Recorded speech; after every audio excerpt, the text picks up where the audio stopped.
والشاکرین والحمد للہ رب العالمین۔ تیری سرکار میں لاتا ہے رضا اس کو شفیع جو میرا غوث ہے اور لاڈلا بیٹا تیرا۔ خوش بخت اور خوش نصیب ہیں آپ سبھی حضرات کہ آج کی اس نورانی عرفانی حقانی محفل پاک میں شرکت کی سعادتیں حاصل کر رہے ہیں، اس لیے کہ یہ ایسی محفل ہے کہ ایسی محفل میں انسان خود نہیں آتا بلکہ وہی آتا ہے جسے اللہ بلاتا ہے۔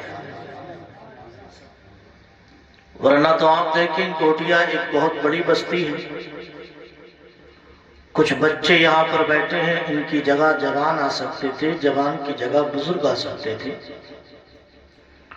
کمزور کی جگہ طاقتور آ سکتے تھے، لیکن ایسا نہیں ہوا۔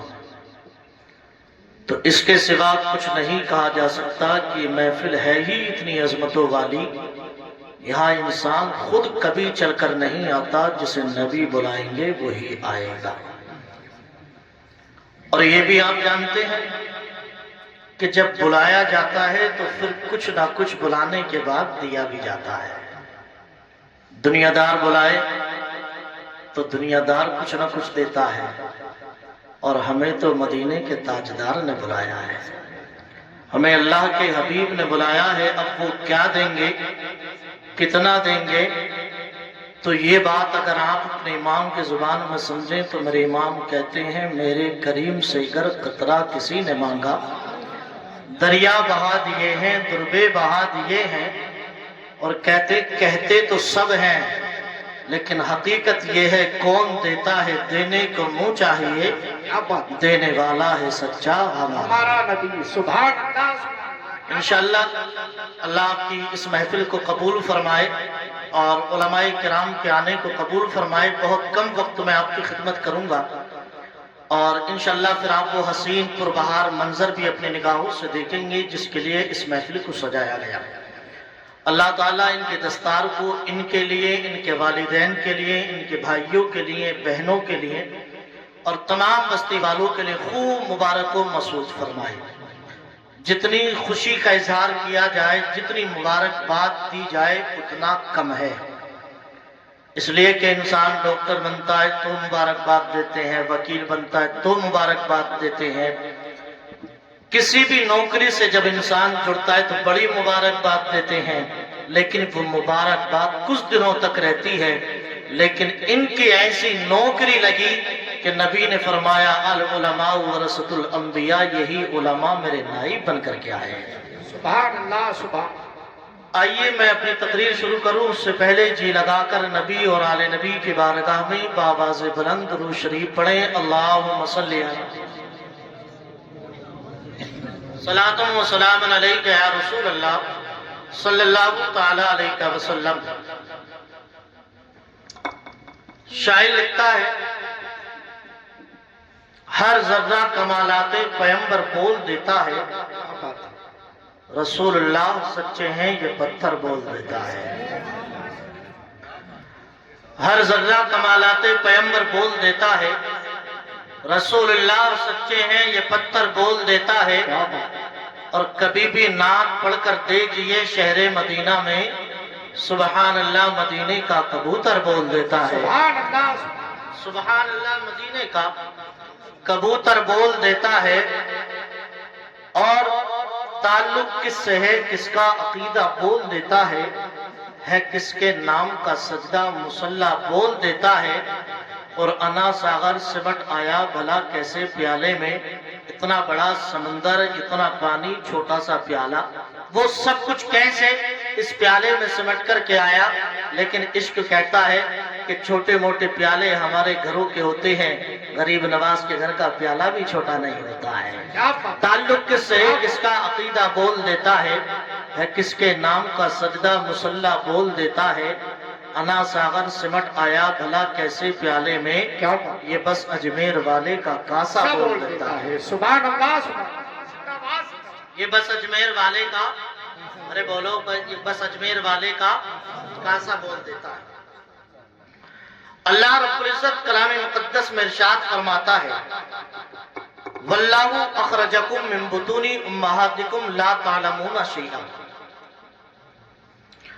اے لوگو اللہ نے تمہیں پیدا کیا، تمہاری ماؤں کے شکم سے اللہ نے تمہیں جنم دیا، دنیا میں بھیجا، اس زمین پہ بھیجا، اور جب تم دنیا میں آئے تو تمہارا اسٹیٹس، تمہاری اوقات، تمہاری حیثیت کیا تھی وہ رب ہمیں یاد دلواتا ہے اور فرماتا ہے کہ واللہ اخرجکم من بطون امہاتکم لا تعلمون شیئا، اے لوگو ہم نے تمہیں تمہاری ماں کے شکم سے دنیا میں بھیجا۔ اب کس حال میں بھیجا؟ تو قرآن کا اگلا ٹکڑا یہ ہے لا تعلمون شیئا، جب تم دنیا میں آئے تو تمہاری حالت یہ تھی کہ تم کچھ بھی نہیں تھے، صرف ایک ان پڑھ بچے بن کر کے دنیا میں آئے۔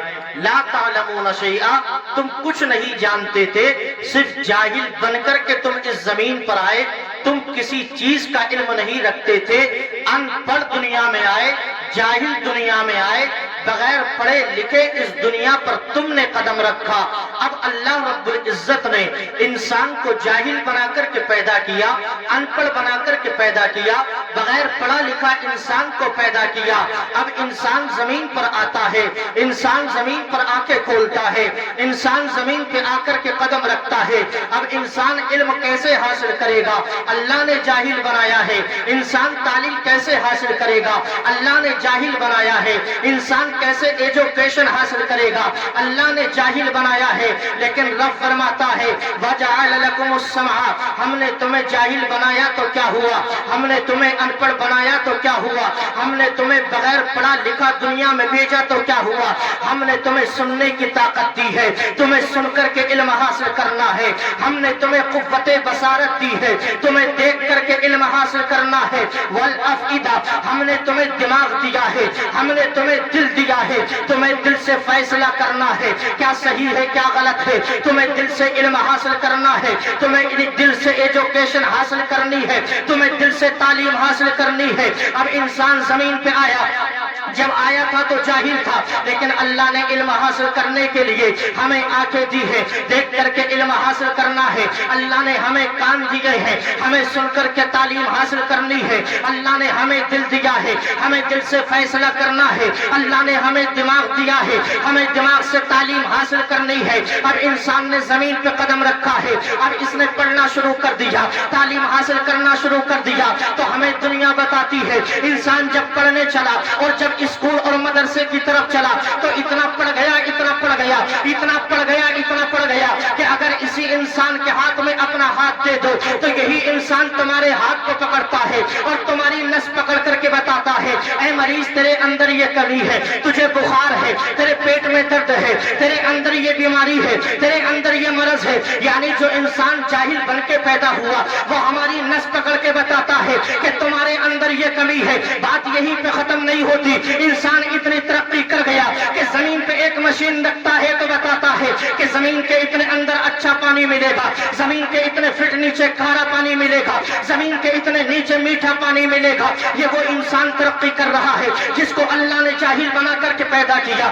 یہ وہ انسان بتا رہا ہے جس کو اللہ نے ان پڑھ بنا کر کے پیدا کیا۔ بات یہیں پر ختم نہیں ہوتی، انسان اتنی ترقی کر گیا کہ ایک ماں کے پیٹ پر مشین رکھتا ہے تو بتاتا ہے کہ ماں کے پیٹ میں بچہ سیدھا ہے کہ ٹیڑھا ہے، مشین پیٹ پہ رکھتا ہے تو بتاتا ہے کہ بچہ ٹھیک ہے کہ نہیں، بچے کی سانس چل رہی ہے کہ نہیں۔ اور اب تو اتنی ترقی ہو گئی یہ بھی بتا دیا جاتا ہے کہ ماں کے پیٹ میں جو بچہ ہے وہ لڑکا ہے کہ لڑکی ہے، اگرچہ قانوناً جرم ہے، یہ ساری باتیں بتا دی جاتی ہیں، لیکن سنیو بتا کون رہا ہے؟ یہ وہ بتا رہا ہے جس کو اللہ نے لا تعلمون شیئا کہا۔ ہم نے اسے جاہل بنا کر کے پیدا کیا، ہم نے اسے ان پڑھ بنا کر کے پیدا کیا، ہم نے اس کو بیکار بنا کر کے پیدا کیا، بغیر پڑھا لکھا بنا کر کے ہم نے دنیا میں بھیجا ہے۔ لیکن یہ تو اتنی ترقی کر گیا، زمین کے اندر پانی کیسا ہے یہ جاہل بتا رہا ہے، ماں کے پیٹ میں کیا ہے یہ جاہل بن کر پیدا ہونے والا بتا رہا ہے، ہمارے اندر بیماری کیا ہے ہماری نس کو دیکھ کر کے یہ جاہل بن کر کے پیدا ہونے والا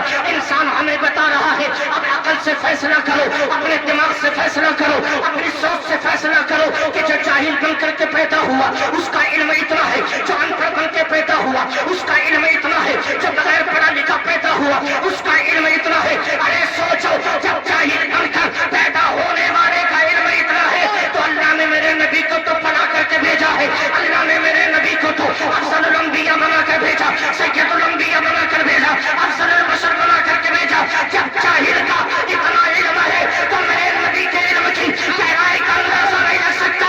بریلی کے کلندر کہتے ہیں اور کوئی غیر کیا تم سے لیا ہو پایا کہ میں نے خدا ہی چھپا تم پہ کروڑوں درود۔ نعرہ تکبیر، نعرہ رسالت، جشن دستار بندی حضرت علامہ مفتی ارشاد رضا منظوری، علماء اہل سنت، سرزمین کھنا گھوٹیا، نعرہ حیدری۔